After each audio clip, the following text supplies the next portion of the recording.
right, we'd like to call this meeting to order, for April 14th, African American Equity Restoration Task Force. And we will start with our roll call.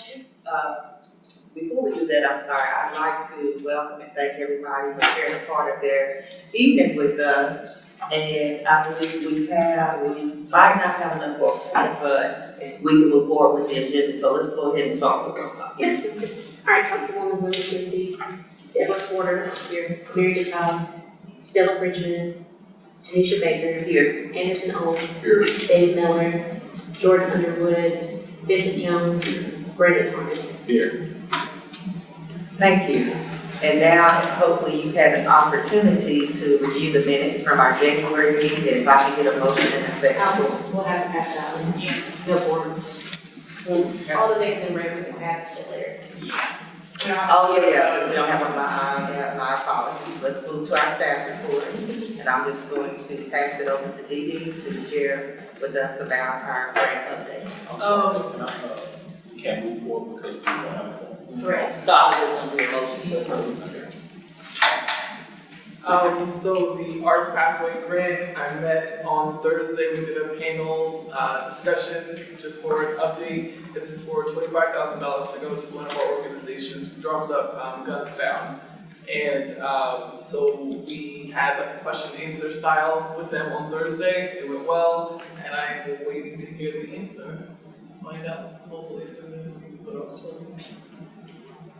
Thank you. Any questions for Dee Dee? Or do we know, when we expect you? Hopefully this week, I was told soon after the panel. Okay, and then we're considered a partner. Okay, perfect. Moving to committee reports, I'll kick it right back to you, Dee Dee, if you could share information from the investment committee.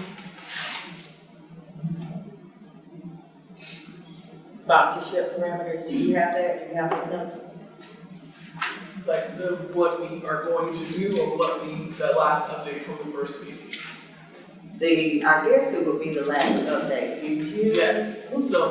Yes, sorry, that was me. Okay. So we last met with the investment committee, we were looking to see how we can better update the form that we made for people to request sponsorships from us. And a lot of great feedback was given, and so it's actually in the red folder was what we came up with, the questions and what everybody was comfortable with them asking,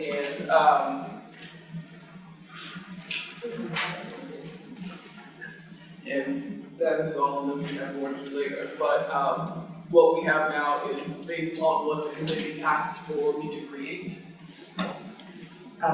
So a quick question, one of the things we had discussed about sharing the rubric, was that a part of it? Or grants.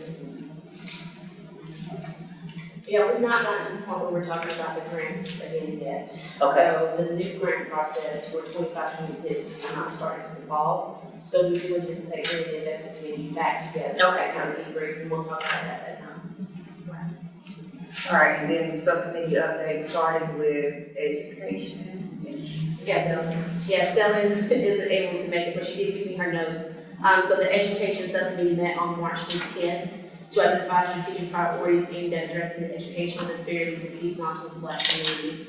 The group emphasized 4 key outcome areas such as improving kindergarten readiness, boosting graduation rates, increasing access to dual enrollment and career readiness programs, and reducing absenteeism. Strategies included expanding early childhood education programs, enhancing educator support and retention, growing college and career prep opportunities, and strengthening community engagement through parent education and support services. They felt like data is needed from Region 5, Knox Access, and Tisket Chiefs to help inform their next steps and provide more details about how to move forward with adding objectives and strategies to the strategic framework as it relates to education. Thank you. Any questions? You got it here, okay? Okay. All right, so I'll take the next one. I met with the group for the health subcommittee meeting also on March 10th. A lot of our conversation was around mental health and the stigma and the hesitancy of adults to seek mental health guidance, treatment, professional services, and how that might also influence a reduction in recognizing those symptoms, those signs in our youth, and how we might guide them also for resources. One of the big things that I thought was encouraging was developing a resource bank. So when we think holistically of health, mental, physical, emotional, all of those things, what's the resource bank? How can we guide people in the right direction to get those services?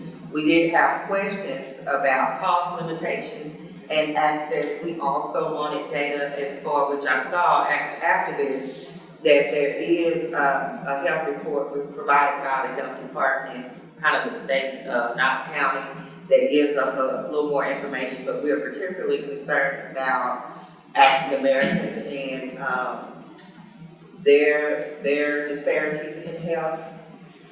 We also talked about being mindful of the fatigue communities may be experiencing.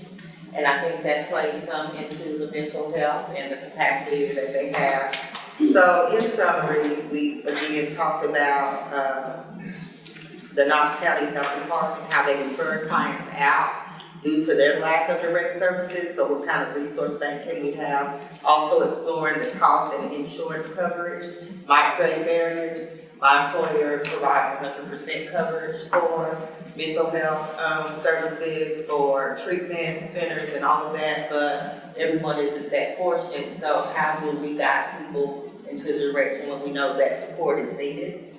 And so to tackle these challenges, the group is exploring early education, awareness campaigns, and promoting a range of traditional and holistic therapy options. So what are just some healthy living types of education that we can provide to our community? Also engaging faith leaders, hosting health fairs at churches, and the subcommittee aims to offer layered, culturally appropriate solutions. So again, holistic, not just tackling one thing, but really looking at the whole self while being mindful of community fatigue and focused on education and support. What does the committee mean by a community fatigue?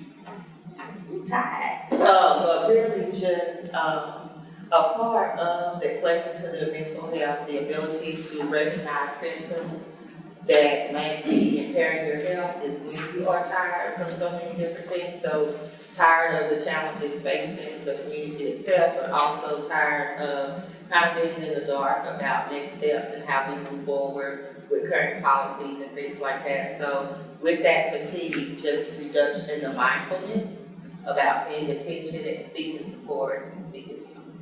That makes sense. Anything else? Alright, so I'm sure like most committees, we had a pretty healthy, robust discussion. And one of the goals of having these committees is to narrow it down because we couldn't tackle everything. You know, we could have started obviously with mental health and gone to dental, to physical, to exercise, to obesity, all of those things. But we did think, you know, education, holistic education would be a priority as well as mental health. The next one is Deb, if you could give us a report from small business and entrepreneurship. Okay, thank you. I had to catch my breath because I left my brain out in the car, my notes. So, so I had to run back out there and get them from our small business committee meeting. However, thank you. However, with the committee, we were small in number, but we had a great discussion regarding what we're looking for in terms of small business and entrepreneurship. We talked about educating our small business owners, and that's understanding the history of Black businesses in the city of Knoxville. So we wanted to kind of go back, if you will, at another meeting and bring that discussion into our next committee meeting. Looking at small business counseling, which really would consist of, and not that any of these things are new, but basically probably still need to happen because some of our businesses may be young entrepreneurs, but just understanding that even the technical assistance piece is still needed even for some of our people who have been in business for a long time. One of the persons that was there, she is the owner of a nail care, Kishana Wilson, I think that's her last name. And she was just giving a whole lot of information about what she had to do as a small business owner and not knowing, you know, a lot of things going into business. However, she talked about, as we were discussing, she talked about some of the things that impacted her, and that was really understanding the political climate, the social capital climate, she said, even creating a business mindset and environment, understanding what large contracts are versus small contracts. Her particular business would not be a contractual kind of thing, but she brought, she brought up understanding what 8A is, if that contract is still around, or will it be around at later dates, because some of the businesses could fall under that. Access to not only capital, but attorneys, financial counseling, insurance, bonding, accountants. All of these things were some of the things that she even talked about, trying to get her understanding and getting her feet off the ground when she was starting her business. And I didn't ask her how long she had been in business, but I think more than 3 years, because she said she had to have her taxes for any type of business loan, but she did not take out a business loan. She said for her, she just saved and saved and worked it that way because she didn't want to have that overhead. And that's where we brought in business versus personal credit, understanding entrepreneurship, mentorship, what is business poverty, and professional development, even with the education. So all of these things came into play, but I talked with Damon, he's on our committee as well, Damon Rawls, and I asked him, I said, well, how many businesses do we have, Black businesses? And he said, really through his research, there are probably about 500 small businesses, Black businesses here in Knoxville.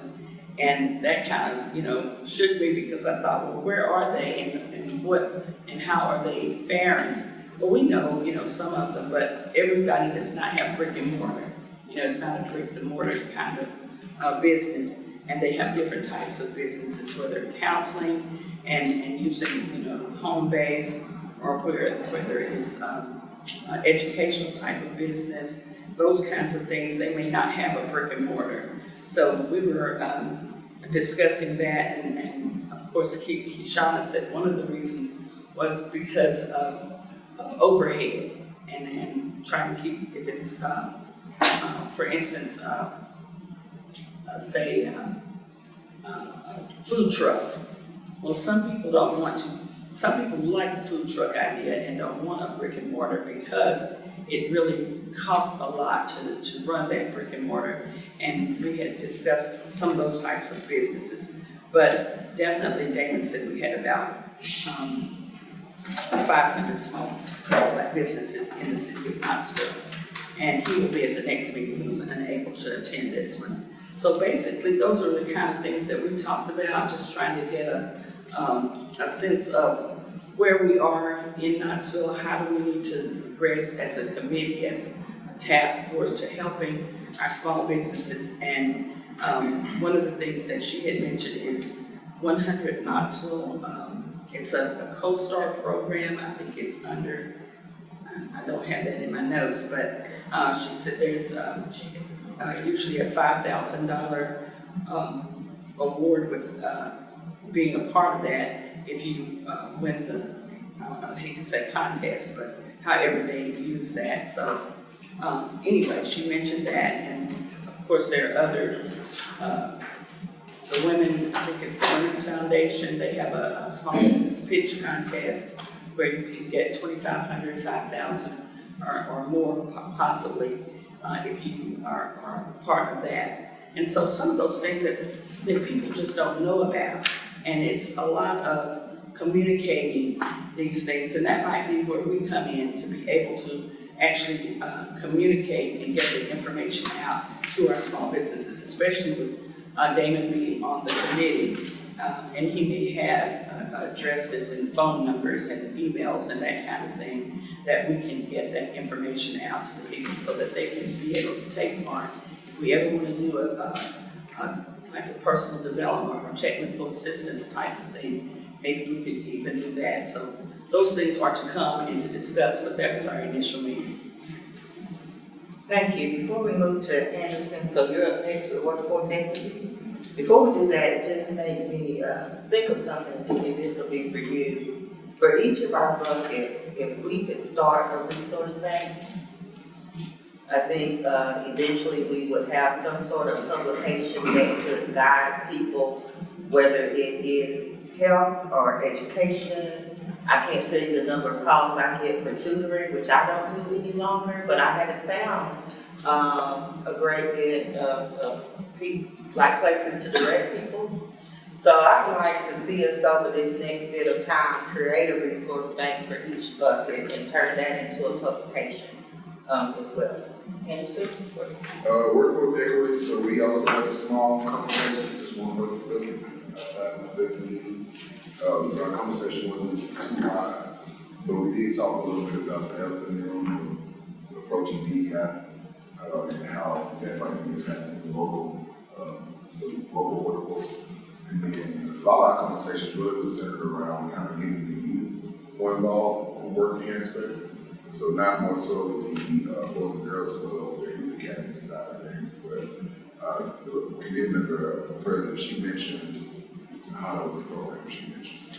I went to the city. And Somewhere in the city? Yes, a couple other programs about the impacts of it.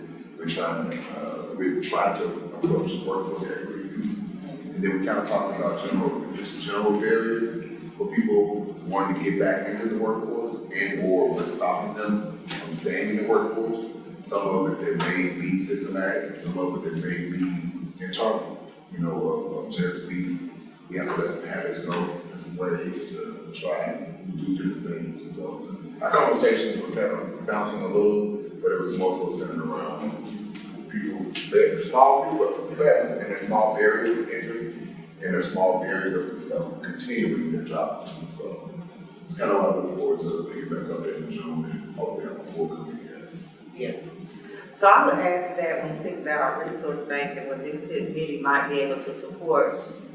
Before we get to the workforce equity piece, we have to have a workforce ready group. And so how do we help make sure that we have community members that are workforce career ready, have the skills to know how, even from work ethic, those transferable skills that will position them to take advantage of some of the opportunities. I noticed that the stadium had 3 or 4 job fairs, a lot of jobs, but did we have people that were workforce ready or career ready to be able to take advantage of those opportunities? So I would say for this, we want to look at garnering resources to help, and we need to start early with that. So you mentioned Summer in the City and some of these programs. KUB, we have teamwork. And we have a student who started in teamwork, went to TCAT, and was a student in KUB, and now he's a full-time systems operator. So you have some program. The problem is 2, 3, 5 people get that opportunity. Even Summer in the City, how many did they get? Yes, 21. 21 for Summer in the City. So how do we grow in capacity or have access to giving more people opportunities like that? And perhaps working with local businesses, if they can't take 21, can they take 3? If we get 10 businesses that can take 3, then we have, you know what I'm saying? So just thinking about how we can impact workforce readiness.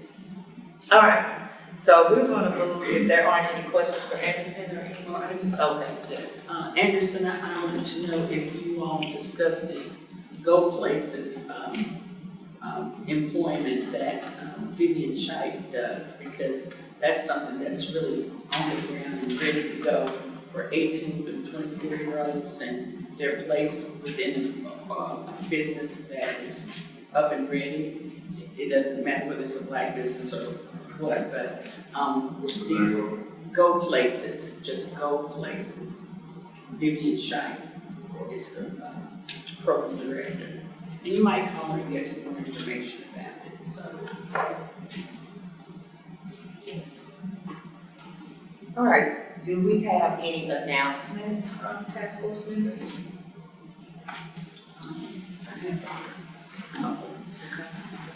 I just want to, because we won't meet again for, until maybe June, wanted to remind everybody that Juneteenth is coming up, and as far as I know, it's still a holiday, but we will have the Martin Luther King Commemorative Commission, we'll have the Memorial March Parade and the festival in the park. Our very own Reverend Vincent Jones and his wife are the Grand Marshals, so I wanted to definitely mention that.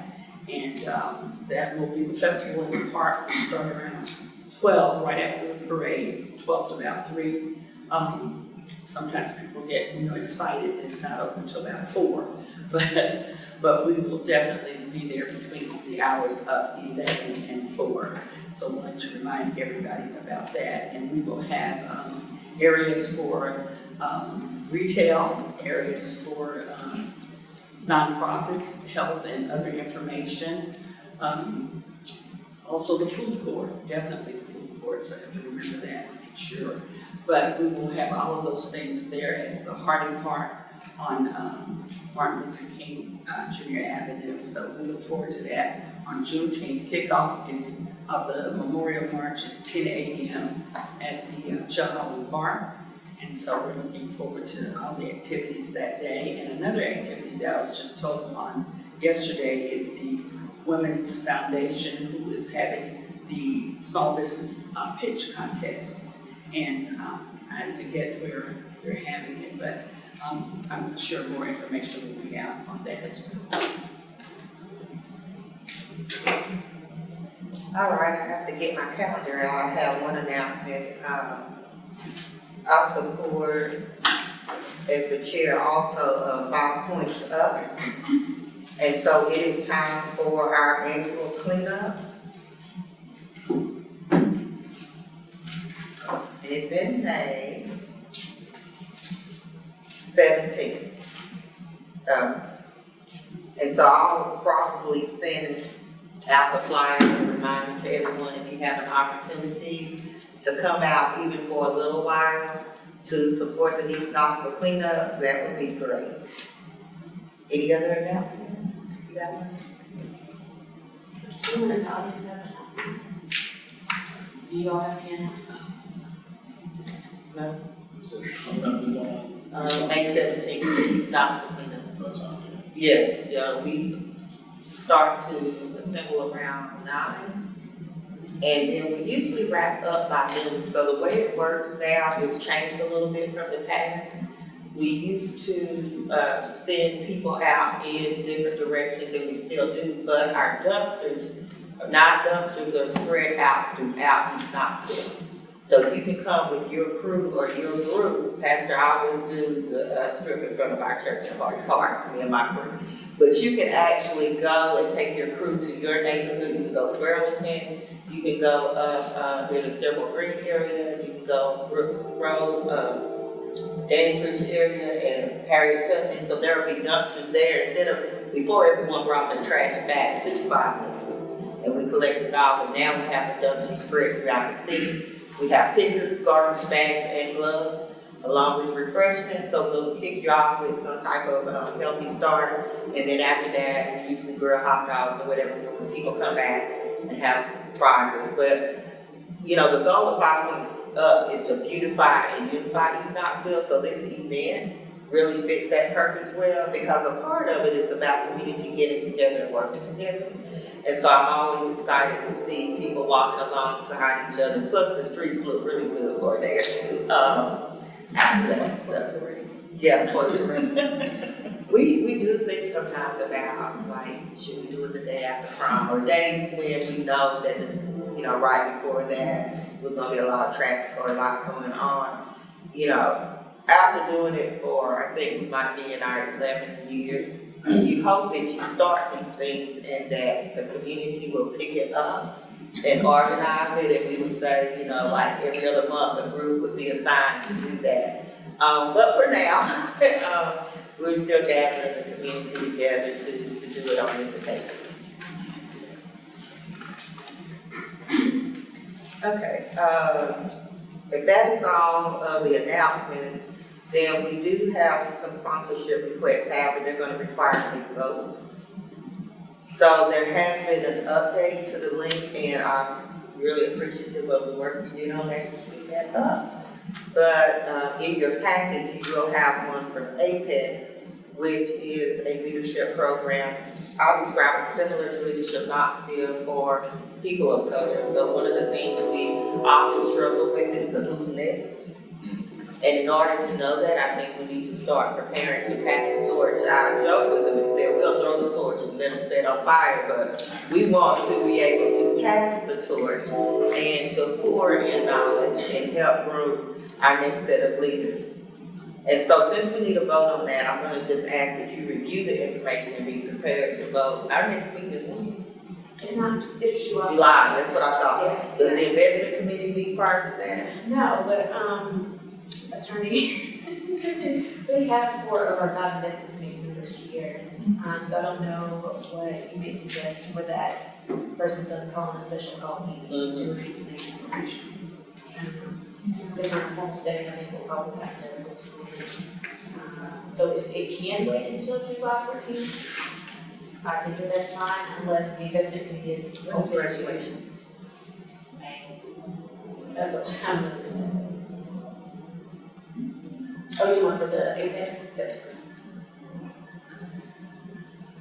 If we could do a quick turnaround between then, I know you reach out to, Apex to Coalition. Also, we need it. But if we wait, then this request will go on the next year's budget, fiscal year budget, right? Right. Correct. Yeah. That's How much vote for this year's budget? Roughly 40. This is Pay just out like- for sponsorship, so. it's a co-sponsorship. Okay. So I'm kind of to his point, if there's anything we can do to go ahead and take it out of this year's budget and get it done before July, I would like to do that. So just let us know, you know, how we can do that. Yeah. Okay. For a special call? Yeah, I'll get with you guys. Can the special call be like Zoom teams, or does it have to be, it has to be in person because, okay. That would be easy. And does it have to be, the full committee, or can the investment committee, if we not do something to let the investment committee have? Yeah, you guys. How can we do that? Okay. Okay. You invest? Yeah. I'm sorry, I didn't hear how what was the plan? So, we wanna use it out of this budget, so she can do a poll and get, see what the investment committee is, available, so that you all can approve it, and move it forward. Right, okay. And we're scheduled for investment. Well, you might have to do a call. Yeah. She said she's gonna send a doodle poll out, to see if she can get y'all together. Yeah, so if we kept up with the schedule, the investment committee would technically meet next month, based off the quarterly schedule. And so I'll just email you all and see what your availability is for next month. Sounds good. And if you do the call meeting, that would be in lieu of, like, they wouldn't have to come twice, so if you could you could do a doodle poll and move that meeting up and get that done. Yeah, they wouldn't have, yeah, we would just meet specifically for that unless we get other sponsorship requests prior to. All right, now, second term nominations will also require a vote. So just knowing that Gwen Anderson and Dave are up for term renewal, starting in June. I said, Gwen Anderson and Dave, and they have expressed for all of them, an interest in serving the second term. Because we meet quarterly, we won't be until July. We want to recommend their appointments, but understand that city council must also approve that. But we can't vote today, so I'm gonna have to rely on your council to see how we move forward with this, if this is going to.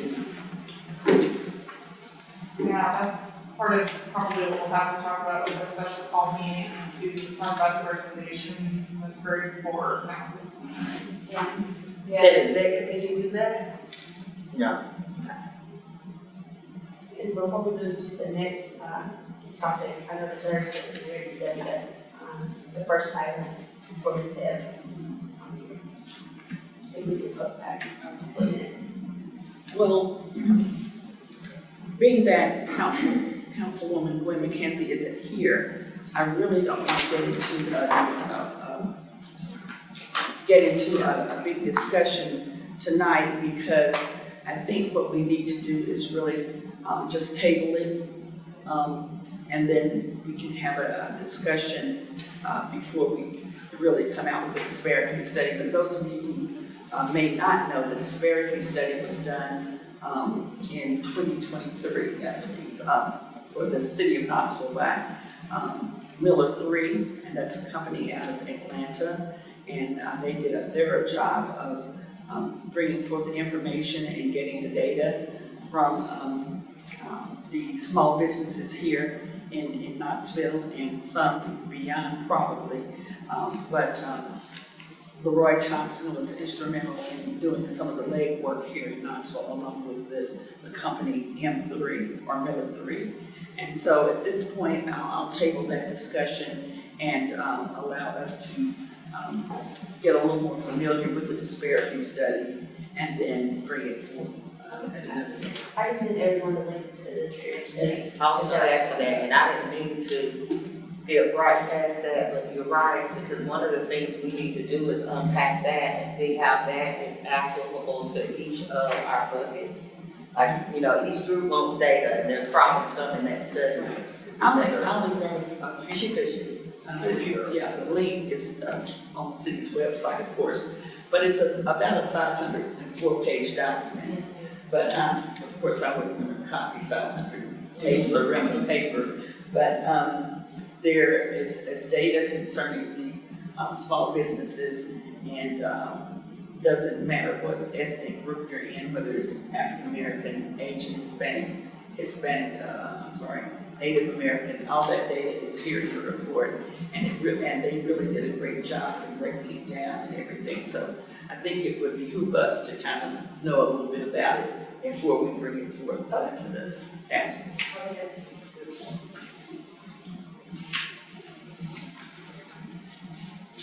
Thank you. All right, so now we are at our impact report, and if Dee Dee want to guide us through that, each of you should have a copy. So I created a 2023-24 grant cycle impact report. So to show and create to show and give kind of like a tangible result of what the task force does.